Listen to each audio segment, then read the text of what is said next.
ওমা নাই, বৃষ্টি পড়া তো বন্ধ হয়ে গেল রে। এক দু ফোঁটা পড়লো, বৃষ্টি পড়ছে না। বেশি করে বলো, মেঘ মামাকে বলো একটু বেশি করে বৃষ্টি দাও। আমি এখানে একটু এসে বসলাম বৃষ্টি দেখবো বলে, বৃষ্টি হচ্ছে না। তুমি কি আসবে? এখানে আসবে উঠোনে বেরু করতে? আসো, আসবে না ওখানে বসবে? ওখানটাই থাকে, ও না বেরোয় না, ওকে বাইরে বেরোতে বারণ করা হয় তাই জন্য। তো ওখানটাই বসে থাকে, কখনোই বাইরে বেরোয় না। একমাত্র বিড়াল যদি মানে দেখে ফেলেছে তখন আর কন্ট্রোল করা যায় না। তো ওখান থেকে কিছুতেই না নড়ে না। তো যদি বলি আসো, অবাক হয়ে যায়, আবার টুকটুক করে লেজটা নাড়ে। আসলে বাইরে বের করি না, কারণ খুব ওই পোকার প্রবলেম হয়। এখানে রাস্তায় এত কুকুর আছে, হ্যাঁ, তো পোকাগুলো কিভাবে যেন এসে এসে চলে আসে। তো পোকার ওষুধ দেওয়াটা খুব একটা ভালো না ওদের জন্য। তো সেই জন্য ওকে আর বাইরে বের করি না, এরকম গেট খুলে দিই। ওইখান থেকে দেখে, রাস্তার লোকজন যায় দেখে, ছাদে যায়। ওকে রাস্তায় খুব কমই বার করা হয়।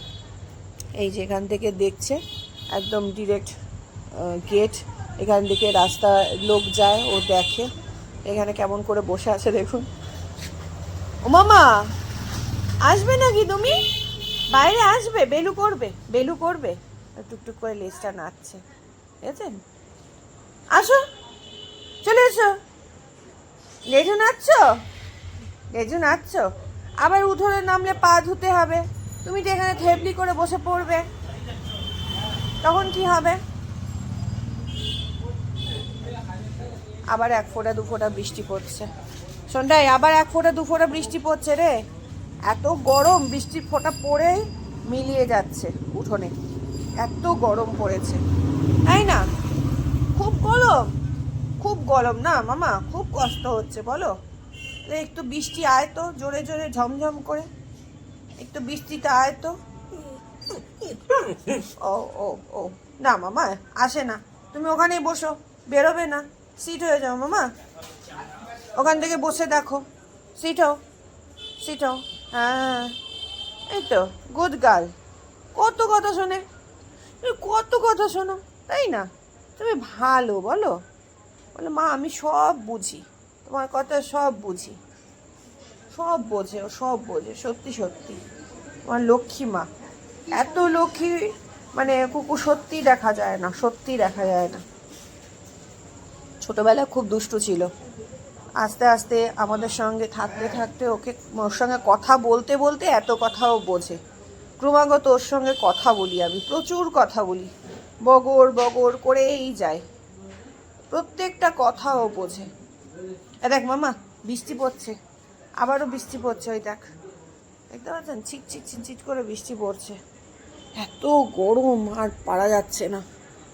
একটু মেঘ মেঘ হয়েছে মনে হচ্ছে, সাংঘাতিক গরম।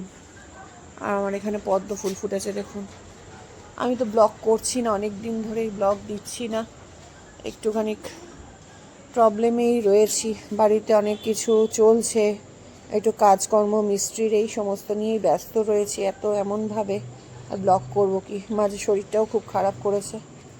এই যে ফুল, এত সুন্দর পদ্ম ফুল ফুটেছে, এত সুন্দর ফুল ফুটছে, আপনাদের যে দেখাবো ভিডিও করে সেটাই আর দেখানো হচ্ছে না। এখানে একটা ফুল ফুটেছে, রাতের অন্ধকারে কী বা দেখাবো। লাইফের অনেক কিছু টুকুস টাকুস পরিবর্তন হয়েছে এই কদিনের মধ্যেই, কিন্তু কিছুই করে উঠতে পারছি না। মানে ব্লগে আমি আসতেই পারছি না, যে বড় করে ব্লগ করব কিছুতেই পারছি না। হঠাৎ করে বৃষ্টি এই এক ফোঁটা দু ফোঁটা পড়ছে দেখেই উঠোনে একটু ঘুরু ঘুরু করছি। আজকে রবিবার, তো এই আর কি। চলুন আবার আসবো কখনো ব্লগে, সময় সুযোগ মতো। এটা আমার ভালো লাগার জায়গা, ব্লগটা খুব ভালোবেসেই করি আমি। তো অবশ্যই আসবো, সময় সুযোগ মতো অবশ্যই আসবো। জুঁই ফুল, আমার এই গাছটা এত জুঁই ফুল ফোটে, গন্ধে পুরো ভরে যায়। গাছেই হচ্ছে ফুল শুকিয়ে আবার কাঠ হয়ে রয়েছে, মানে বৃষ্টি আসলে হাওয়া দিলে তবে ঝরে পড়বে। এত লম্বা গাছ তো তুলতে পারি না, এক ফোঁটা দু ফোঁটা করে বৃষ্টি পড়েই যাচ্ছে। এই যে গায়ে পড়ছে এখন, 1 ফোঁটা 2 ফোঁটা বৃষ্টি না গায়ে পড়ছে। এই যে উঠোনে বুঝতে পারছেন 1 ফোঁটা 2 ফোঁটা করে বৃষ্টি পড়ছে, ঝিরঝির ঝিরঝির করে। কিন্তু এত গরম উঠোন, উঠোনেই হচ্ছে শুকিয়ে যাচ্ছে সঙ্গে সঙ্গে, তাই না মা? তাই তো, বৃষ্টির জল লাগানো যাবে না, তাহলে গায়ে খোঁজ পাচড়া হবে। বহুদিন আপনাদের সামনে আসা হয় না, আমাকে দেখলেই বুঝতে পারবেন যে আমার কীরকম অবস্থা, একদম বিধ্বস্ত অবস্থা। এতটাই শরীর খারাপ বন্ধুরা, পুরো বিছানায় পড়ে গেছিলাম।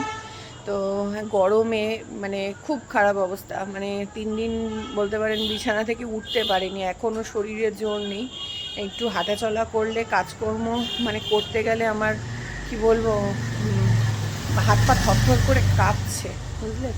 তো বাড়িতে একটু মিস্ত্রির কাজকর্ম চলছে, রিপেয়ারিংয়ের কাজ চলছে, সেটা নিয়ে ব্যস্ত ছিলাম। তারপরে এত মারাত্মক গরম পড়েছে, সব মিলিয়ে মিশিয়ে একদম নাজেহাল অবস্থা, মানে শরীর খারাপ হয়ে গেছে।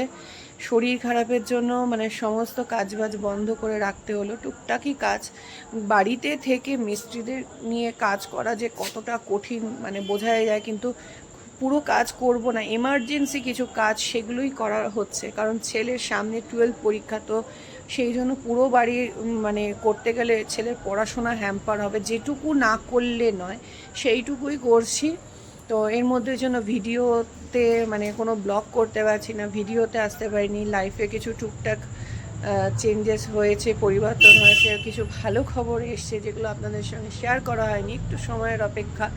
তো যাই হোক না কেন, একটুখানি ঠিক তো হয়নি। হ্যাঁ আসছি, মিস্টার ঘরাই আজকে বাড়িতে আছেন যেহেতু রবিবার, তো সেই জন্য তো চা করে দিলেন, একটু চা খাবো। মানে এতটাই শরীর খারাপ, পেটের সমস্যা, মানে ডিহাইড্রেশন মানে হয়ে গেছে। মানে এই 1 কাপ চা এখন খাচ্ছি, শুধুমাত্র ভাতের উপর রয়েছে, ওই জল ঢালা ভাত, আলু সেদ্ধ, এই করেই মানে খেয়ে কাটাচ্ছি। আর রান্নাবান্নাও সেরকম কিচ্ছু করতে পারছি না ওদের জন্য, মানে সামান্যতম ওই সেদ্ধ ভাত, একটা মাছের ঝোল কোনো রকম করছি, নয় ওর বাবা করছে, সামনে নিচ্ছে। এই আর কি বন্ধুরা, আসবো খুব শিগগিরই আসবো। এটা তো আমার ভালো লাগার জায়গা, ভালোবাসার জায়গা, ব্লগটা খুব ভালোবেসেই করি, কোনো কিছু পাবো সেই উদ্দেশ্য যত না, ভালোবেসে করি। তো এই আর কি, যতদিন আসতে পারছি ততদিন সবাই ভালো থাকবেন, সুস্থ থাকবেন, সাবধানে থাকবেন। আবার সুস্থ হয়ে আপনাদের সঙ্গে আবারও আসবো গল্প নিয়ে। টাটা।